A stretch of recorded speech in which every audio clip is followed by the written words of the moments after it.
বর্তমানে সোশ্যাল মিডিয়াতে এরকম একটা প্যাক নিয়ে রিউমার চলতেছে যে আমরা নাকি সামনে এরকম একটা প্যাক পেতে যাচ্ছি। তো অলিভার খানের যে ইপিকটা এটা কনফার্ম যে এটা আমরা পাবোই।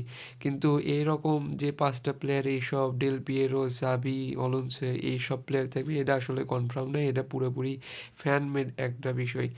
তবে এখানে অলিভার খানের কার্ডটা শিওর পাওয়া গেলেও এখানে বোঝা যাচ্ছে যে আসলে অলিভার খানের সাথেও আরও অন্য কার্ড আসতে পারে। তো এখানে জিকে স্প্রিন্টেরও একটা কার্ড, মানে জিকে স্প্রিন্টের স্কিল সহ এই অলিভার খানের এই কার্ডটা আসতে পারে।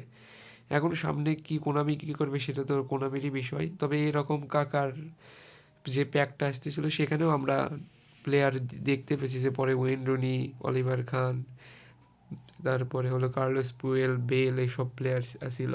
তখন আমি অলিভার খানকেই নিছি। এখন যদি অলিভার খানের সাথে আরও নতুন প্লেয়ার আসে তাহলে তো আমার ভালোই হবে, আমি নিজেও নিতে পারবো। আরও অনেকে যারা অলিভার খানের গ্রে নিছে তারাও এখন চাইলে অন্য প্লেয়ারে নিতে পারবে। তো এটা কিন্তু এখন যে বোঝা যাচ্ছে না যে আসলে ওই 5টা প্লেয়ার সহই আসলে আমাদের কাছে আমাদেরকে কোনামি ওই রকম প্যাক দিবে নাকি তা বলা যাচ্ছে না।